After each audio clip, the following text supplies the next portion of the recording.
а, как оценить, есть ли рынок для вашего стартапа. Туяра?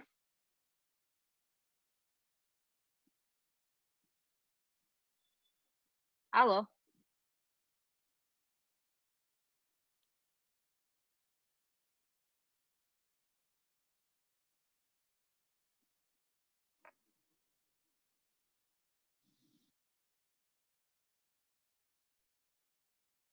Ага, слышно?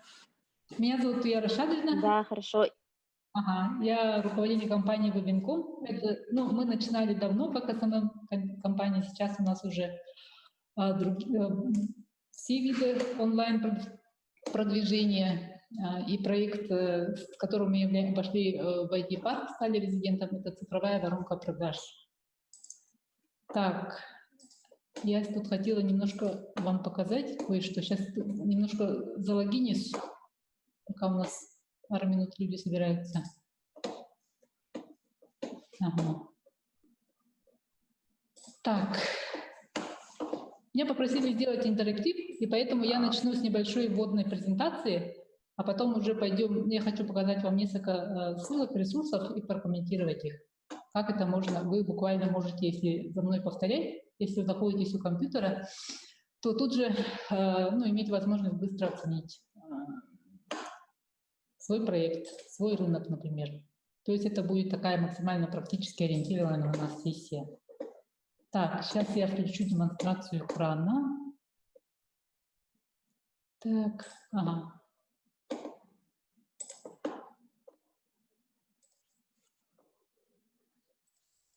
Так, сейчас.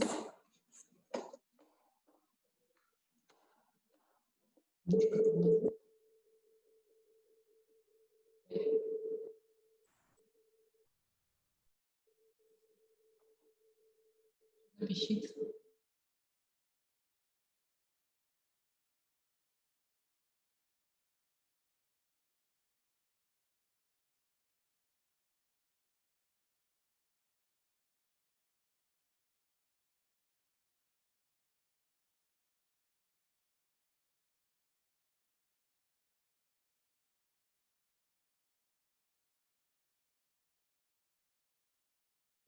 Ну вот хотел бы сегодня рассказать о том, как можно быстро оценить рынок, поскольку это информация, поскольку мы живем сейчас в век информации, но информацию на самом деле очень трудно найти.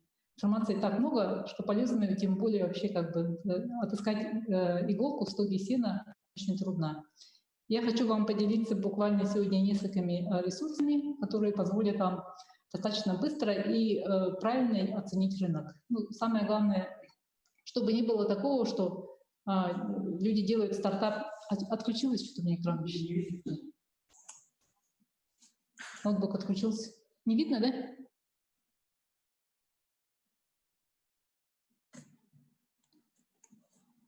Нету, да? Достаточно быстро и Нет, не видно. Коля, можешь, пожалуйста, посмотреть?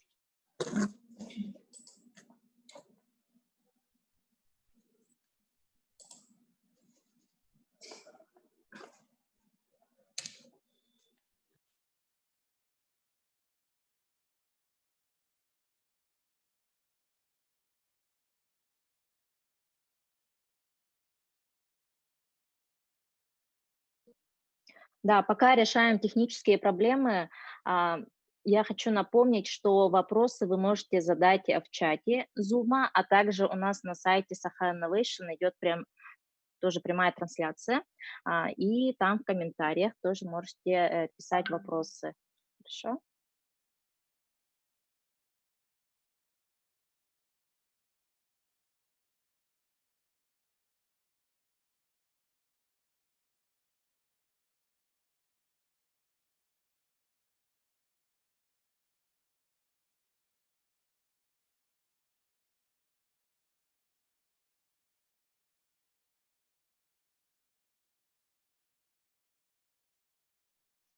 Туяра, включи звук, пожалуйста.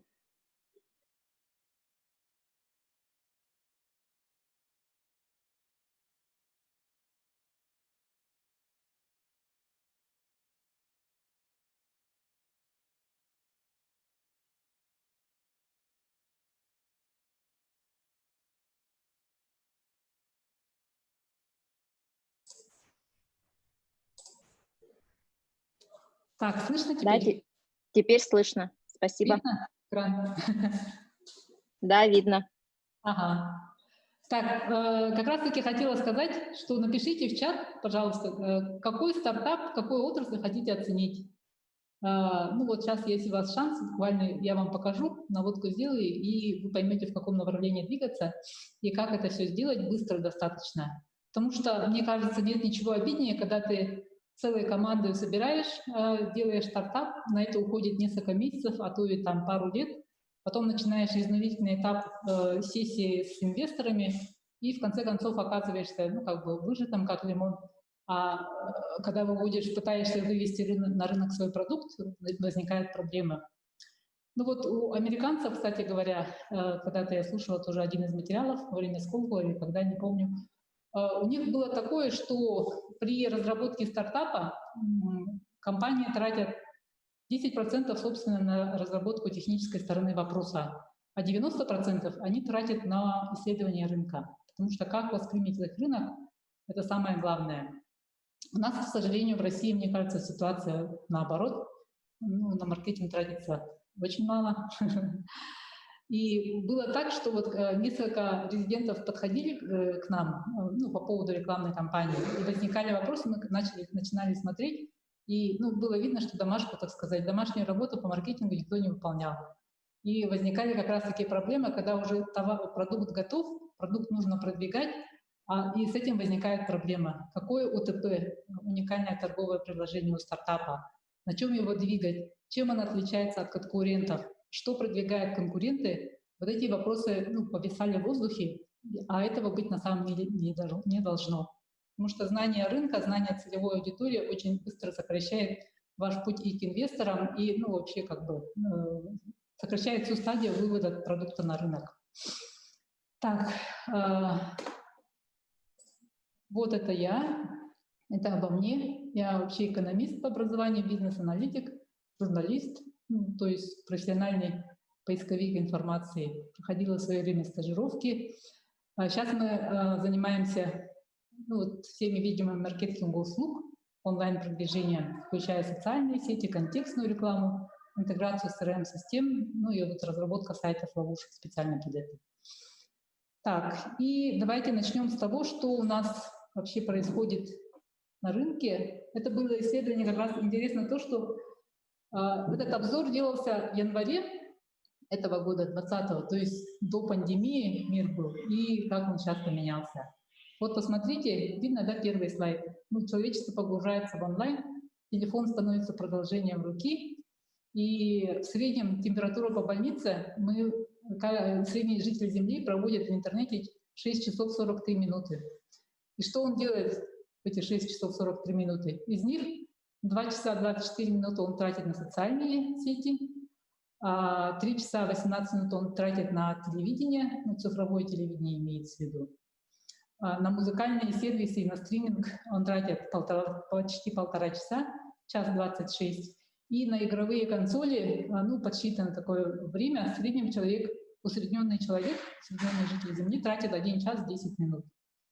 Но это было до карантина, когда все ходили на работу и когда все было как обычно. А сейчас, соответственно, эти показатели очень сильно выросли. Вот второй слайд, где время, проведенное одним человеком в интернете. Красной стрелкой это отмечено как раз-таки Россия. Вот белый столбик — это весь мир, который 6,43, а Россия, вот видите, красной стрелочкой отмечена. 7 часов 17 минут. Мы даже россияне больше смотрим. Проводим в интернете. Ну а в Якутии у нас еще показатели еще выше. Что нам еще делать долгими зимними вечерами? Как раз-таки сидеть в интернете. Так, и вот смотрите, рост по категориям в e-commerce как идет, да? Что интересно. Ну вот годовые сравнения, в годовом исчислении рост в процентах по категориям. В долларах США это имеется в виду. Индустрия моды и красоты на 18% рост дала, электроника, медиа 18% тоже рост, продовольствие и предметы персонального ухода 13%, мебель и всякие устройства для дома 19%, игрушки, хобби 16%, путешествия, включая гостиницы 7,9%, цифровая музыка 4,8%, видеоигры 4,9%. Кстати, да, 4,9 это как бы самый небольшой рост получается. Есть еще вот такой график использования мобильных приложений по категориям. Тоже вот годовой прирост. Что у нас выросло больше всего? Так, немножко увеличим. Тут вам видно, да? Давайте увеличим немножко.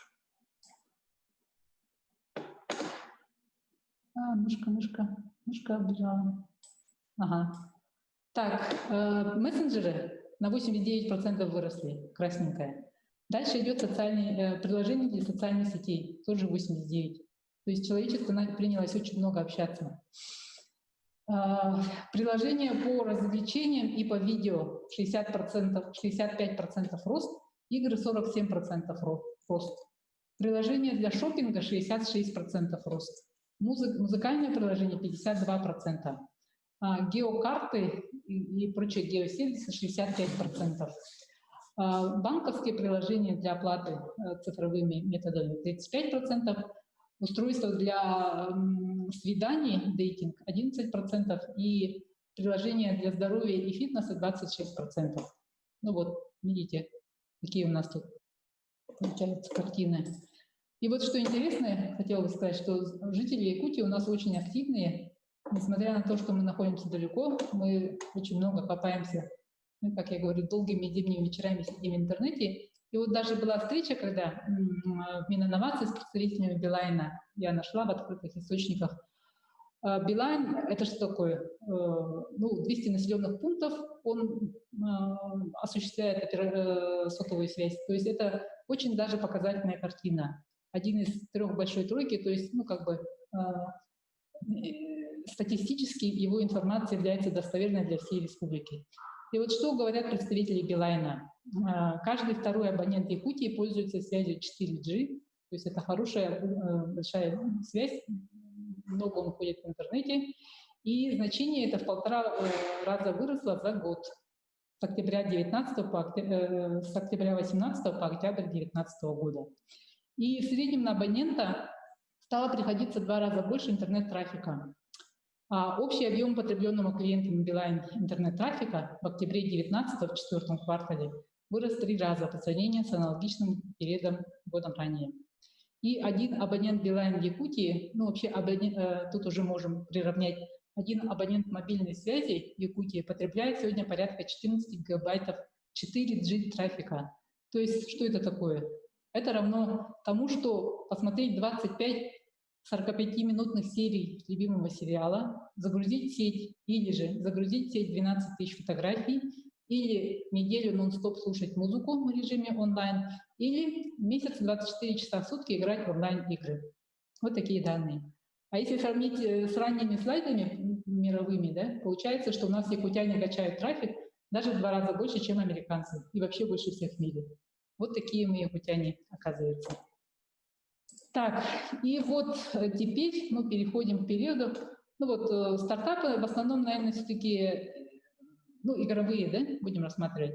Что у нас по игровым наблюдается, да? Тенденция, это уже данные апреля-мая этого года, то есть свежайшие данные, когда уже мир сидел в заключении, в карантине.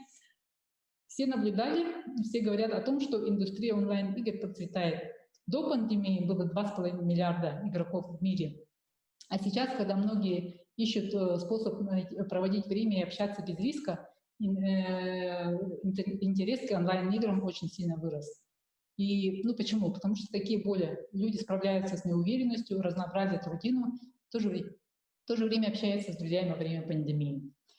И в апреле 2020 года всего за неделю удвоилось количество запросов об игровых приложениях. И популярность запросов о лучших онлайн-играх по сравнению с прошлым годом тоже значительно выросла вдвое. Это уже данные Google по англоговорящим странам. Апрель 2020 года. Так, и от 35 до 44% участников опроса из 14 стран говорят о том, что за последние недели скачивали игры или приложения для фитнеса и здоровья. То есть о том, куда у нас развивается индустрия, что востребовано, что будет востребовано и куда в какой стороне лучше начинать стартап, если вы как раз думаете над эту тему. Такие большие тренды нельзя не учитывать, то есть это как большая волна цунами, которая может вас быстро вынести наверх.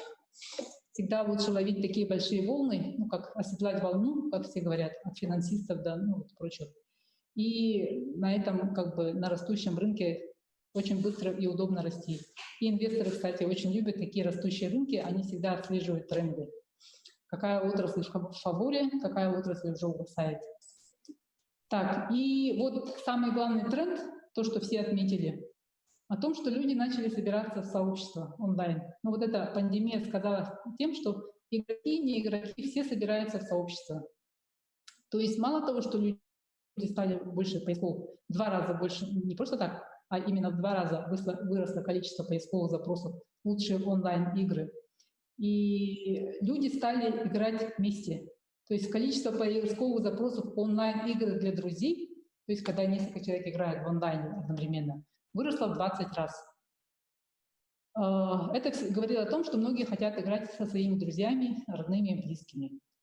И по сравнению с прошлым годом тоже тренд такой. Люди хотят смотреть YouTube, пользователи YouTube стали в 2 раза чаще искать видео об играх.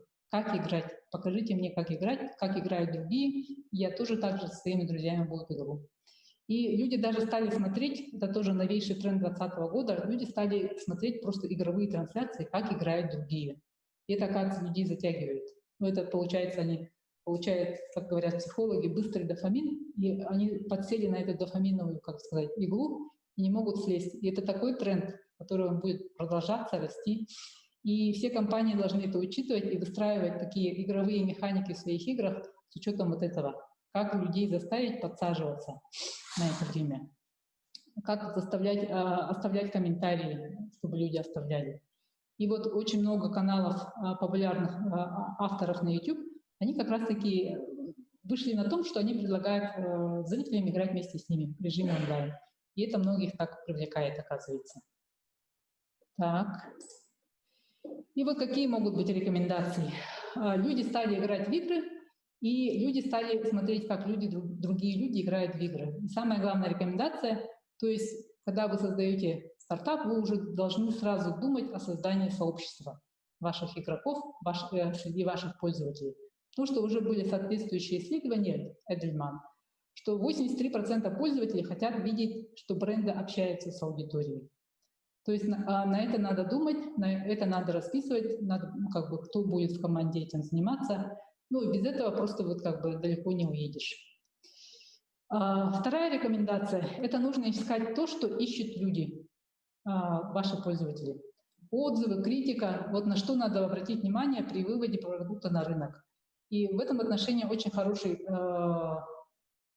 инструмент для поиска в том же в App Store или в Play Market, как раз-таки заходить на конкурентов и смотреть, что люди пишут. Вообще для маркетинга статистически таким верным количеством вопросов, ну, самое идеальное, конечно, поймать человека, вашего представителя вашей целевой аудитории, и опросить его по специальной технике. Но это сложно, но это дорого, и можно перенести часть в онлайн. Каким-то аналогом будет как раз-таки сбор отзывов пользователей ваших прямых конкурентов. И таких опросов должно быть не менее 100, чтобы из них вырисовалась более-менее достоверная картина. Меньшее количество просто будет ни о чем. То есть оно не даст вам полной картины. И из 100 просто, вот это так и выстроится. Первое ключевое преимущество, на что люди обращают. 65% сказали, у них нет того. Токс, первый звонок. 35% сказали там, а у них там круто вот это, например, да? И таким образом вы видите, что люди хотят, на что обращают внимание. Соответственно, вы выстраиваете свой продукт, карту прямо рисуете продукта, майнд-карту можете нарисовать, да? Прямо отдельная тема, чему нужно посвятить очень много времени, это на что обращает внимание в отзывах. И самый большой кладезь информации — это как раз-таки негативные отзывы. Их нужно прямо вот так под лупой посмотреть, записать, зафиксировать и проанализировать, о чем говорят эти люди. потому что это то, на что люди будут обращать внимание, увидев ваш продукт сразу. И ну вот, некоторые люди ленятся, ну вот как бы домашнюю работу делать сами, но есть такой еще такой более быстрый, так сказать, лайфхак, шорткат, посмотреть, что делают конкуренты. И чем крупнее, тем лучше. Тем более, если ваши конкуренты большие компании, а еще лучше международные, они все у них всех есть прекрасные маркетологи, которые как раз-таки знают, что нужно работать с целевой аудиторией, нужно дробить целевую аудиторию по персонажам и работать с каждым персонажем. И они четко формулируют УТП, уникальное торговое предложение. Поэтому мы сегодня тоже походим как раз-таки по этим сервисам, на что обращают внимание, как это искать. И, соответственно, следующая рекомендация – нужно искать информацию. Раз люди собираются в кучки сообщества, нужно искать информацию в этих сообществах. Там люди тоже очень неформально общаются, очень много общаются. То есть мониторить. Есть специальные сервисы, которые позволяют мониторить сообщество и выискивать необходимую информацию, а потом, соответственно, предлагать свой продукт именно этим людям. То есть вы будете видеть, как ваша аудитория под микроскопом просто-напросто ее наблюдать. Так, ну вот, моя теоретическая часть закончилась. Так, что у нас там в чате говорят? Подскажите, пожалуйста, есть предложения теперь, чтобы перейти к практической части? Так, в чате сейчас посмотрим, что хотят.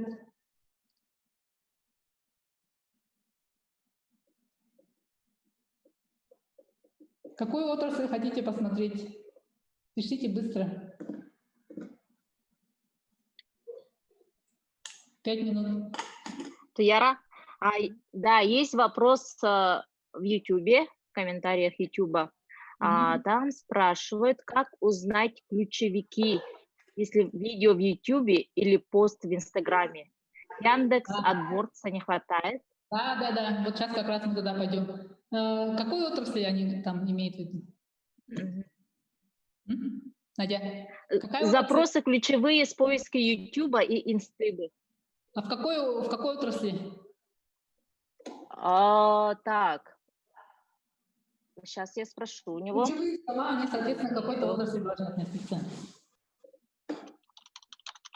Да, указать отрасль. Ага, игры, соцсети. Что? У вас справа черный квадрат, мешает просмотру. Туризм, гостиница. Туризм, гостиница будем?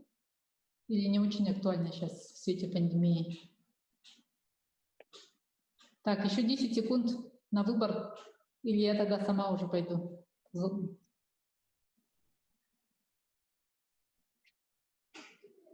YouTube не отвечает. А давайте доставку еды или просто продажу товаров. Какого товара? Туризм, гостиница надо, говорят.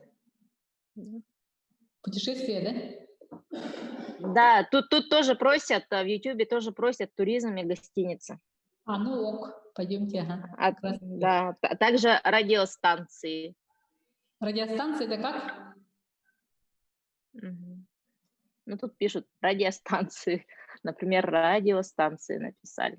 Скорее всего, отрасль СМИ. Ага. Так, ладно, сейчас включу демонстрацию экрана. Так, сейчас мы перейдем как раз-таки сюда. Вот. Вы верно очень ухватили мою мысль о том... Ой, подождите-ка. Я как раз-таки хотела сказать, что нужно искать... то, что ищут люди, это как раз-таки поисковые запросы в Гугле и в Яндексе. Это очень хорошие источники информации, на самом-то деле. Куда моя мышка делась? Так, чуть поменьше сделаем. Так, вот заходим в AdWords Google, ads.google.com. Ну, там я уже залогинилась предварительно, вы сами логинитесь, чтобы не терять времени. И вот здесь есть вот такой гаечный ключик, инструменты и настройки. После того, как вы залогинились, завели там аккаунт Gmail, там обязательно с аккаунтом Gmail, и заходите в гаечный ключик, видно, да? Я как тут мышкой показываю. Справа, в правом верхнем углу. И вот сюда вы зашли в планировщик ключевых слов. Ну тут, вот если я сюда нажимаю, Вот видите, планирование, первая колонка, первая вкладка. И вот планировщик ключевых слов, я сюда зашла и здесь нахожусь. И здесь мы выберем, давайте посмотреть количество запросов и прогнозов. Так, путешествие, куда хотите, Анна? Туризм.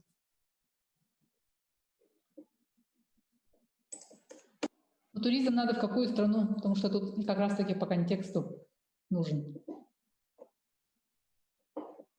Так, мне тут мешает маленько. Надо его подвинуть. Ага, вот видите? Прогноз кликов идет. 37 кликов. Местоположение Россия в следующем месяце. Показов очень мало. Стоимость будет такая, средняя плата за клик такая.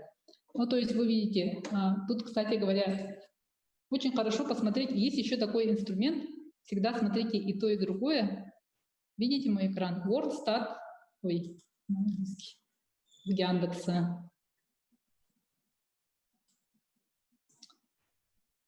Он как раз-таки очень хорошо подходит для того, чтобы смотреть, например, запросы и, ну, по Инстаграму, чтобы ориентироваться. Тоже все рекомендуют смотреть здесь, да? Так, ну давайте введем запрос туризм. Анна у нас не уточнила, да, куда туризм? Потому что это тоже имеет значение. Тут можно выбрать регионы. Ой, надо залогиниться. Так,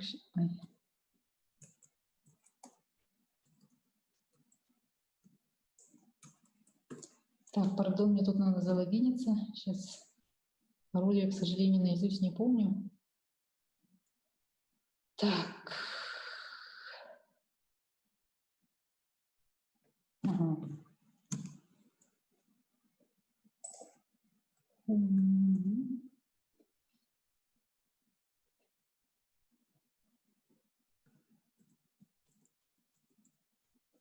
Так. Заходим. Можете, кстати, тоже параллельно, если вы у компьютера, заходить. Так. Что там? 707, да?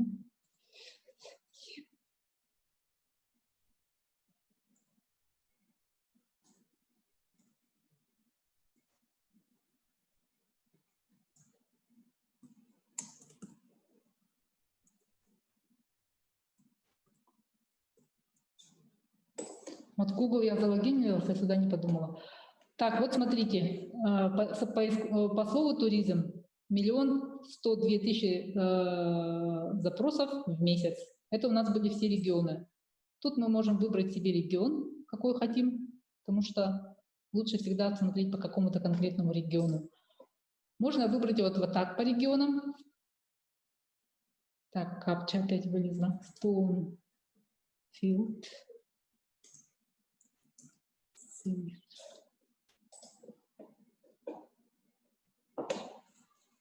Да, вот видите, по региону вот этот запрос разбивается. Тут даже можно посмотреть, где у нас тут Саха-Якутия. Есть такая или нет. По регионам, по городам. Ну, что-то не вижу. Нас Якуты, видимо, мало интересует. И вот самое интересное, есть история запросов. История запросов по месяцам. Видно, когда у нас бывает высокий период, когда у нас низкий сезон. Это все очень хорошо оценить. Вот, видите график? Вот он так. Вот сейчас у нас самый низкий сезон получается. А нет, начал расти. Вот в марте у нас был низкий сезон. Ну, кстати, да. Видите, сейчас все ожидают окончания пандемии, уже готовят чемоданы, буквально на низком старте находятся, поэтому спрос, видите, как вдруг вырос. Уже до прошлогодних значений, вот был предыдущий период, год назад ровно, ну, фактически в той же точке находится. Как только сейчас объявят о том, что будет открыт туристический объект, люди просто вот повалят. Также можно смотреть. И вот он вот этот тренд, который вырос, причем очень сильно и быстро. Сейчас туристические компании, если они живы остались, ну, то есть у них будет работа.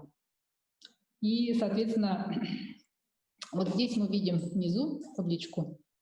Вот по периодам можем посмотреть. Вот они, периоды, вот значения. Ну, абсолютное надо смотреть. Угу. И теперь надо... О, сколько раз ты так... Вот, самое главное, что такое туризм? Просто так туризм — это ни о чем. Тут надо в каком контексте, что люди ищут про туризм. Сейчас мы посмотрим. Вот, смотрите, туризм, вроде как 1 100 000, о, как много запросов, да? А что туда входит? Развитие туризма, новости туризма. Новости туризма как бы для туроператоров как мало подходит. Спорт туризм, область туризма, сайт туризма, колледж туризма. Ну, видите, вот тут очень много слов. Вообще вот в контекстной рекламе есть такое понятие минусация нерелевантных слов. Это вот, например, то, что может, вот секс-туризм, например, там. Если нам нужен туризм без секс-туризм нужно заминусовать конкретно. Угу. Академия туризма, это университет туризма. Это уже абитуриенты, видимо, начинают подавать. Менеджер по туризму, да.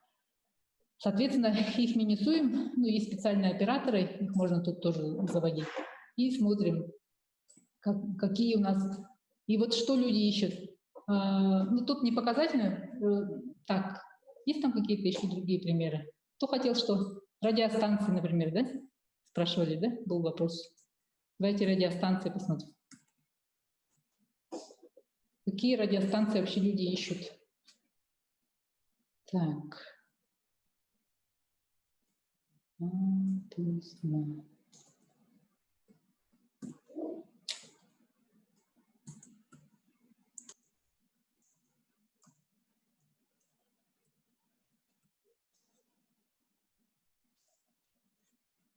Вот радиостанции, FM-радиостанции, «Эхо Москвы», частоты радиостанции. Ну вот тут видно, можно углубиться в какой-нибудь запрос. Какой запрос углубиться? Ну, FM-радиостанция — это, видимо, как бы больше послушать, да? А вот если, например, радиостанции как средство связи вас интересует, заходите туда, вот есть прямые слова, запросы со словом радиостанции, и есть запросы, похожие на радиостанции. Тут их не написано, но средства связи — это однозначно к аппаратуре. Если вы имеете это в виду, заходите туда и смотрите, что там люди имели в виду, собственно.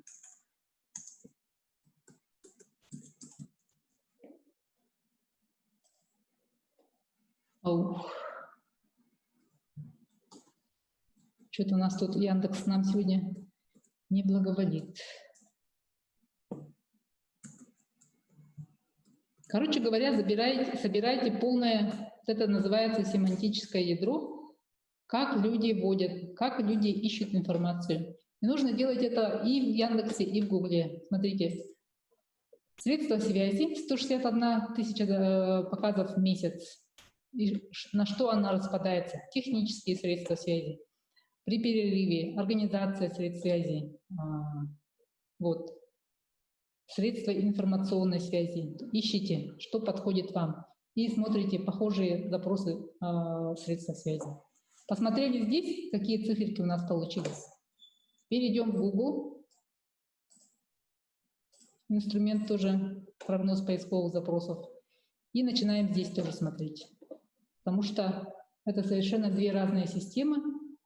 Лучше иметь как бы общую картину по двум системам. Так.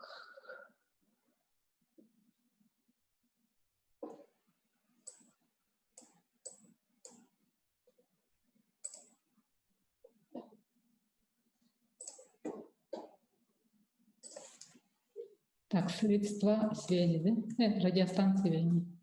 Радиостанции.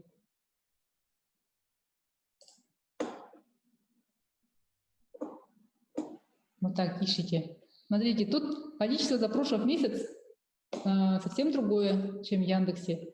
Это то, что люди ищут с помощью поискового сервиса Яндекса и в Гугле совершенно разные вещи. Но тут хочу заметить о том, что в Гугле все-таки более показательная картина, потому что Google, ну, он как бы залез в телефоны, а люди сейчас 70% заходят в телефонах. И поиск, соответственно, тоже в Android установлен уже гугловский. Яндекс по этому поводу пытался в суде бороться, ну, что-то не очень у него получалось. И вот тут надо смотреть, вот playlist Hit FM от 100 до 1000 запросов. То есть это очень низкочастотный ключевой запрос, так сказать. Вот от 10 тысяч до 100 тысяч это уже нормальный, да. От 1000 до 10 тысяч это средний такой, среднечастотный запрос. А это уже про уровень конкуренции. Еще я вам хочу показать вот сервис. Serpstat очень хороший. Он дает, вот то, что мы сейчас смотрели, вот этот Google, да, он очень географически хорошо привязан. Он смотрит Google якутскую раздачу. То, что мы видим, люди, которые находимся в Якутске. А мы не видим то, что показывает Google, который показывает москвичам. И заходим, когда в Serpstat, мы тут можем выбрать, какой Google нам смотреть. Вот, что мы хотим, например. Тут желательно на английском языке. Так, radio stations, например, да, тот же запрос. Так, пишет или нет? Вот. Не хочет писать. Ну, короче, вот тут, вот, смотрите, Яндекс, Google. Google какой? Американский Google, украинский Google, российский Google, казахстанский, английский и так далее. И, соответственно, какой Яндекс? Яндекс Москвы, Яндекс Санкт-Петербурга — это совершенно разные истории. И вы смотрите, сюда вбиваете или домен сайта конкурента своего, или ключевое слово, и прямо собираете информацию. Там тоже выйдет такие количественные показатели, цифры, так сказать, поисковых запросов, сколько там будет, 100, там сотни тысяч, там, например, тысячи, которые дадут вам основания понять, как выглядит картина. И, кстати, например, вообще очень полезно забить это слово просто в Гугле и просто в Яндексе. Так, повисло. Немножко висит. Просто посмотрите раздачу. И желательно, поскольку он геопривязан, залогиниться в Гугле, иметь в Гугле, например, у меня есть американский аккаунт Гугла, чтобы заходить и видеть, как смотреть раздачу в Америке. Ой, Николай, я пропала, кажется, да? Опять. Видно меня, да? Ой, да, видно. Ага. Нет, подожди, что-то исчезло, да. Ага. Тебя видно, а вот экран. Да, соответственно, или через VPN сервера можно настраивать геолокацию и заходить прямо в сам Google и смотреть, что он там нам показывает. Как вообще выглядит выдача Гугла, выдача Яндекса. Так, сейчас мы зайдем. Куда нам зайти-то? Вот он. Давайте посмотрим. Сейчас у нас тут немножко эта техника подводит, поэтому мы не будем менять, но вы сами можете дома там попробовать под различными вариациями. Вот просто заходить, просто Google, и, например, радиостанции, например, тот же вводим, да, запрос. Кто у нас по ключевому? Вообще лучше 2 слова как минимум, потому что одно это будет разброс от сих до сих, очень большой разброс. Лучше уточнять запрос. Радиостанции, например, что? Частоты, например, да? Вот мы видим, вот видите, тут даже на якутском шрифте, потому что самым первым будет не самая большая радиостанция в мире, а именно то, что находится в Якутске. Самая большая радиостанция в мире, она пойдет следующей, если она подходит. Так, вот этот запрос не рекламируется. Так, давайте какой-то радио... Так, что нам можно ввести-то? Туяра, введите, пожалуйста, рации. Рации, да? Да, вот радиостанция, это имели в виду рации. Рации купить конкретно. И мы сейчас увидим очень много предложений по этому запросу. Купить рацию, такую-сякую. Вот видите, вышли картинки с ценами, и вот реклама. Что они пишут? Качественную рацию, портативную рацию. Это уже характеристики раций, то есть на что вы обращаете внимание. Рации можно взять в аренду, не покупать, очень быстро удешевить. Видите, вот этот, тут первый абзац видно, большой выбор оборудования, консультации специалиста. Это то, что ну, вот эти компании, аренда рации РФ, она уже проработала, и она... Демонстрация включилась. А? Демонстрация включилась. Включилась, да?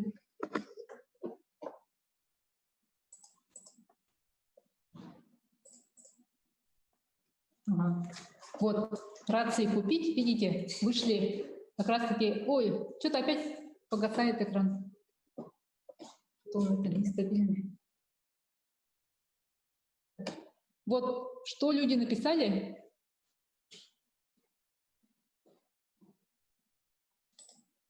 Что люди написали? Очень внимательно нужно отслеживать. Большой выбор оборудования — это важно? Важно. Консультация специалиста при выборе — очень важно, очень важно. Инструктаж, система скидок, круглосуточная поддержка. Кому-то это тоже важно. Быстрая доставка, богатый ассортимент. Вот, смотрите, что предлагает. Вот, видите, вот подчеркнутое соответствие ключевому запросу, вот подчеркнуто жирным. Купить портативные рации самым выгодным ценам. Так, теперь посмотрим, давайте, что у нас товарищ Google, Яндекс на эту тему говорит.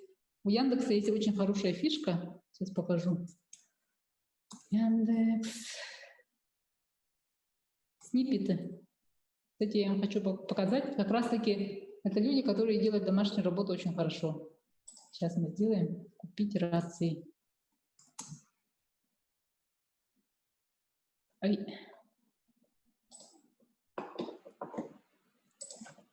Рации купить.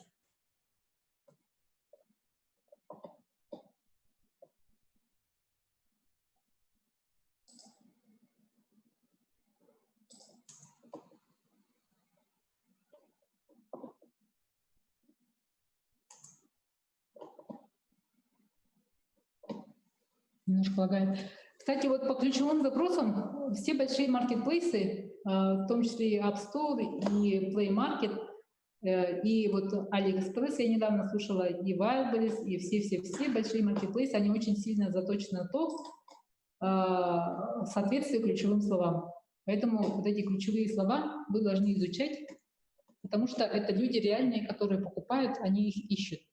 То, что люди покупают, поисковые запросы, это называют горячими запросами. Раз они ищут запрос «купить рации», соответственно, это человек, у которого есть деньги и желание купить рации. Есть еще другое, когда человек уже остыл, он в прошлом периоде искал. Ну, это как бы есть такой шанс, что можно к нему попросить, постучаться, вдруг он еще не купил. Но лучше всего в моменте, если человек ищет рацию, тут же видите, сколько предложений купить ему рацию. И вот эти предприятия прекрасно знают, что пользователь будет вот так ходить по страницам, выбирать. Возможно, начнет тыкать в каждое, а возможно и нет. Просто вот беглым взглядом будет смотреть, что там написано, и оценивать. То есть у него мало времени и мало места. Поэтому самое-самое яркое, вот эти предприятия, они как раз-таки стараются вытащить наверх, чтобы заставить человека кликнуть именно на них из миллиона вот конкурентов. Так, рации купить. Ох, пошло. Так, вот смотрите. Это у нас вот каталоги идут. А сейчас я хочу вам показать, как выглядит. Тут нету, да? Яндекс.Маркет, каталоги идут. Ну вот, рация автомобильная, сейчас найдем. Так, вот смотрите. Вот это рекламное предложение, как оно оформлено и откуда мы можем взять эту информацию. Рация какая? Конкретная марка. Где она находится? Автомобильная рация. Диапазон важен? Важен. Дальность важно, насколько стреляет. Гарантия есть? Это все ключевые преимущества вашего продукта. Вы тоже так смотрите. Официальный дилер. Конечно, я пойду лучше к официальному, чем неизвестно кому. Китайского этого производства. Комплектующие такие же, доставка есть. Вот все, вот это уникальное торговое предложение, на что вы ориентируетесь. Люди уже много продают, они тратят большие деньги на то, чтобы стоять именно на первом месте. Это очень дорого стоит. Поэтому они очень хорошо изучили свою аудиторию, и вы можете этим совершенно бесплатно воспользоваться и посмотреть, что они там, как они взаимодействуют с аудиторией. Есть еще вообще сервисы хорошие. Посмотреть рекламу в моменте, кто как рекламируется. Сейчас я вам покажу. Вот, очень хороший сервис Publer.pro. Там можно прямо посмотреть в любой соцсети рекламу, то, что рекламируется. Зачем вам деньги тратить на рекламу, если вы можете узнать, как рекламируются ваши конкуренты? И самое интересное, как на это реагирует эта публика. Это ваша же целевая аудитория общая. То есть вы изучаете буквально там по каким дням, что зашло людям, что не зашло людям. Вы видите, какие слова они используют, какая реклама лучше, что реагирует. И вы, совершенно не потратив ни рубля, можете получить вообще очень много информации для того, чтобы вывести, ну, как бы, уточнить ключевые преимущества вашего продукта, это УТП, и, соответственно, уже разрабатывать именно зная, а не так, что я тут потрачу полгода или год, сделаю продукт, потом начну как бы искать ему применение, а рынка на самом деле нету, оказывается. Всегда лучше строить гипотезы и эти гипотезы проверять. А проверять лучше всего на конкурентах. Потому что это дешево, и они потратили на это много сил и времени, и денег. Соответственно, это дорого стоит. Так. Ага. Вот я еще хочу показать вот этот сервис, интересный тоже. Думайте с Google, Think with Google. Вот тут мы можем прямо выбирать каналы, приложения, технологии, мобильные, search, видео. Вот, например, по приложениям. Вот смотрите, какие тут интересные штучки. И, например, Consumer Insights, ну вот, инсайты покупательские у покупателя. Вот, видите, 39% пользователей смартфонов чаще всего листают, ищут компанию или магазин в мобильном приложении, потому что это дешевле и быстрее, легче и быстрее там купить. Соответственно, это надо учитывать. Это уже поведение целевой аудитории, ее повадки, где она водится, рыбные места, где ее можно искать. Так, или вот 51% пользователей смартфонов склоняются к тому, что так.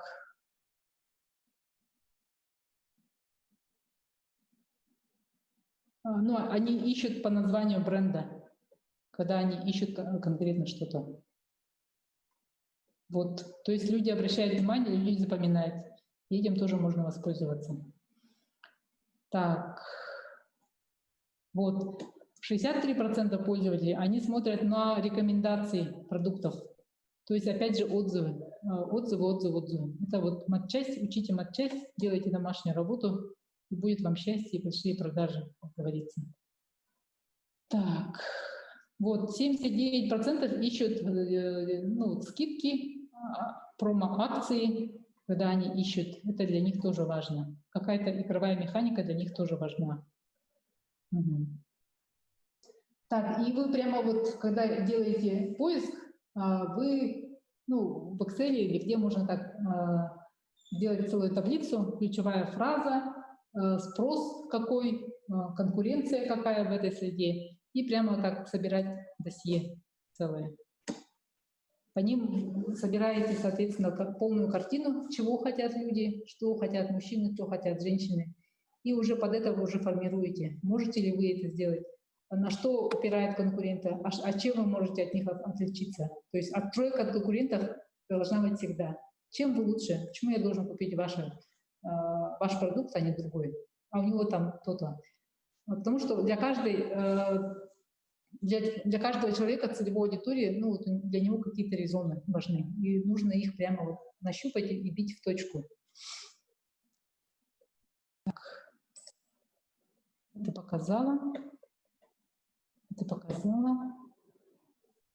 Так.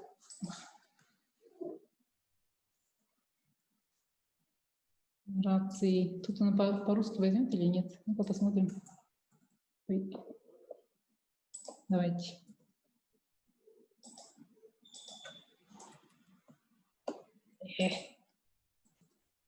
Не хочет. Мгм. Мгм. Соответственно, вот вы посмотрели количественно, вы можете посмотреть по месяцам, по регионам, сколько запросов, сравнить в Яндексе, сравнить в Гугле, по YouTube тоже можно посмотреть статистику. Также посмотреть прямо саму раздачу, как она выглядит, и там вы, скорее всего, увидите ваших конкурентов. Это очень хорошо, что есть много конкурентов. Где много конкурентов, там есть денежки. Соответственно, эти конкуренты уже давно на рынке, они уже проделали домашнюю работу, чем вы можете совершенно бесплатно воспользоваться и сразу уже создавать продукт, который будет максимально соответствовать запросам вашей целевой аудитории. И нужно учитывать тренды. Тренды — это наше все. Тренды очень быстро меняются, приходят, уходят, их нужно тоже учитывать. Без этого можно оказаться в ситуации, вот сейчас высшее образование у нас будет переживать большие проблемы, потому что оно не было на онлайн. Им нужно быстро очень переходить на офлайн, на онлайн именно, из офлайна. Так. Угу. Ага. Вот еще один хороший сервис, который я вам хочу показать. Pepe Ninja. Это то, что говорю. Люди, покупатели начали собираться в сообщество. Это просто тренд 2020 года, который нужно использовать. Эти сервисы, к сожалению, платные, но у них есть бесплатные трайлы. Вы можете попробовать. Заходите и можете найти поиск сообществ, которые проявляют какой-то интерес к чему-то. А вот еще хороший очень сервис Spyworks. Давайте мы его откроем прямо таки. Хочется его открыть. И вот смотрите, вот как раз-таки мы шпионим за нашими конкурентами.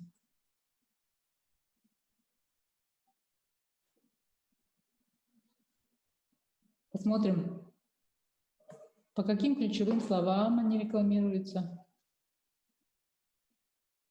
В Яндексе, в Гугле. Вся эта как раз-таки информация вы собираете, и у вас появляется картина мира, картина продукта, и вы можете уже с этим работать. Так, экран погас опять. Надеюсь, сейчас... вот, проснулся. Проснулся экран. Сейчас.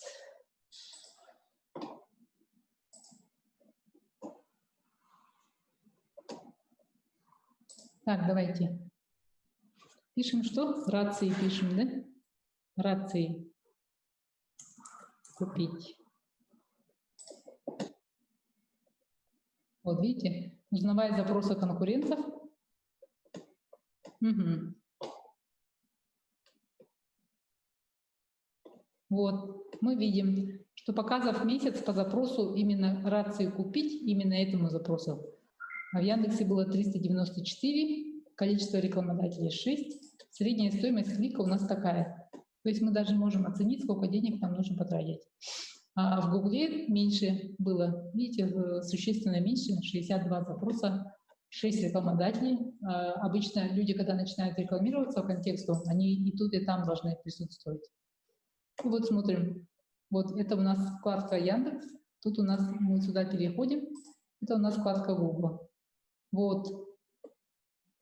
Что они рекламируют? Какие они сообщения, так сказать, отправляют своим потенциальным покупателям? Все это нужно обязательно смотреть, изучать и смотреть, соответствует ли наш продукт этому.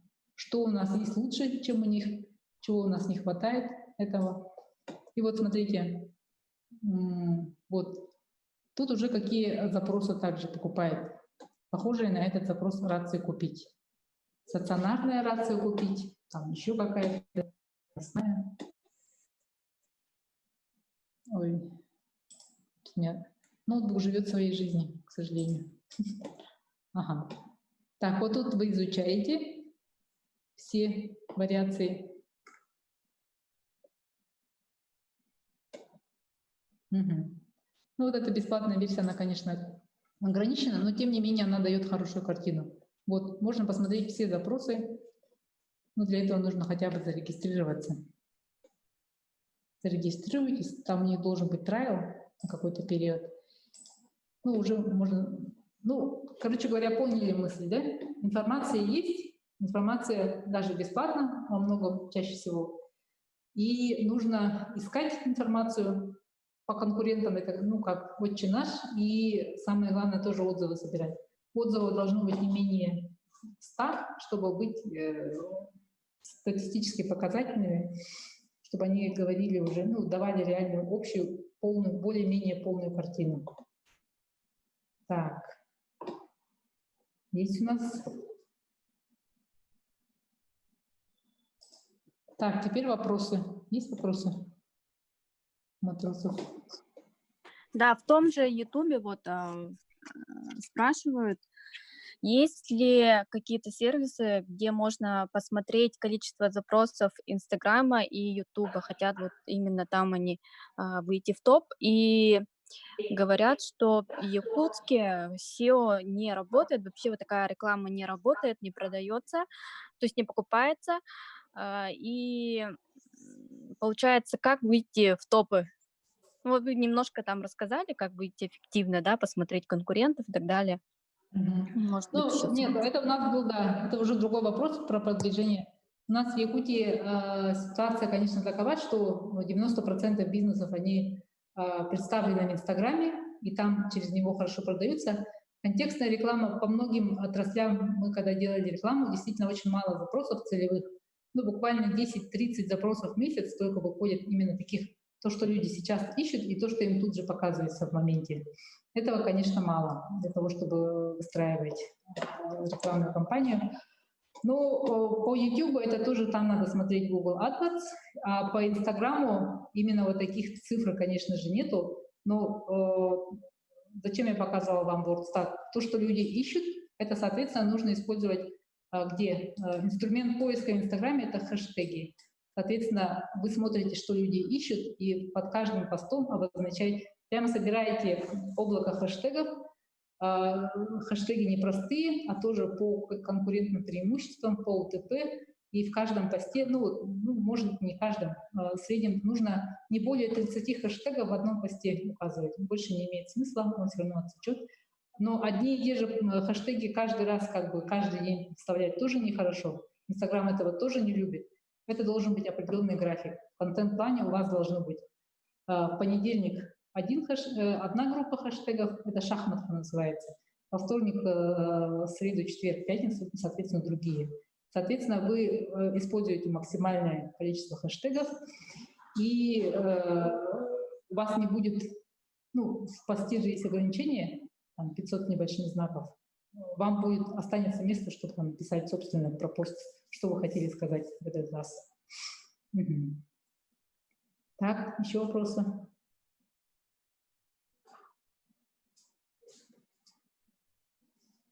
Так, туризм выездной или Крым, или Алтай отдых.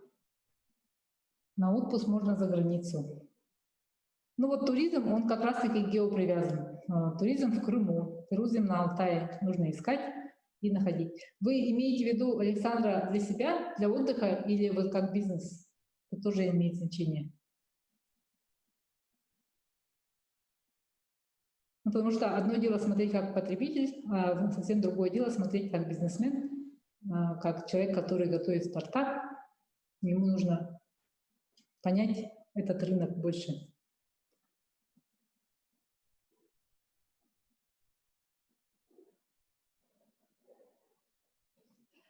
SEO работает. То, что вы говорите, Яндекс, Google не работает, это вы говорите, контекстная реклама не работает.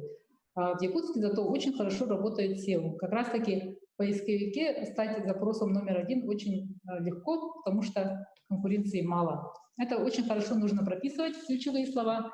Соответственно, ну, нужно знать, какие именно слова. То есть вам все равно нужно WordStat, все равно нужен прогноз ключевых запросов AdWords. По ним прописываете ресурс, очень хорошо индексируются, очень быстро социальные сети по этим ключевым словам. Инстаграм очень хорошо индексируется, все эти хэштеги очень быстро поднимает. но они должны поднимать что-то. У вас должен, в идеале у вас должен быть не один Инстаграм, у вас должен быть сайт.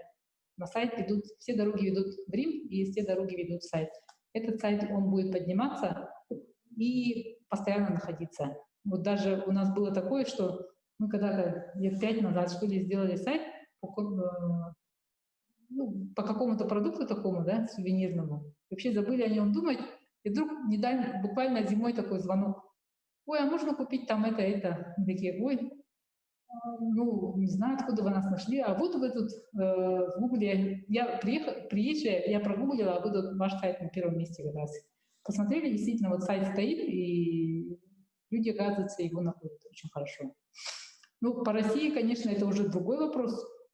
Там нужно очень хорошо покупать ссылки, и ссылки не просто мусорные ссылки, а с хороших ресурсов, с рейтинговых сайтов, и целенаправленно этим заниматься.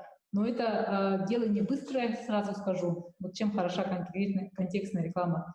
Запулил, и буквально через полчаса ты уже там, тебя показывают по запросам. Ну, там просто нюанс есть, соответственно, правила аукциона. Если ты много платишь, ты на первой странице. Если ты немного платишь, ты где-то там внизу первой страницы, а может не на первой странице, а может и на второй или на третьей странице.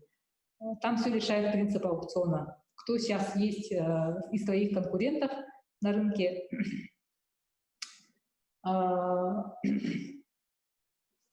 Ну вот так. Угу. Туяра, Ага. извини, пожалуйста, просто я вылетала из Зума. Я там написала вопросы из Ютуба. Ты ответила, да, на эти вопросы? Ага. Угу. Ага, ну все, отлично. Ребята, есть еще вопросы?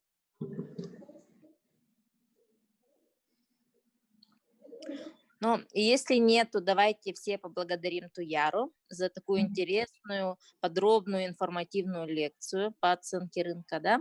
И надеюсь, что многие начинающие предприниматели, стартапы, не только, воспользуются твоими советами и рекомендациями. Спасибо еще раз. И также напоминаю, что полная запись этого мастер-класса будет доступна на канале Технопарк Якутия в YouTube. Хорошо. Ладно. Спасибо, Туяра, еще раз. Спасибо. Спасибо. Всем спасибо за внимание. Всем, кто были с нами. Всем пока. Так.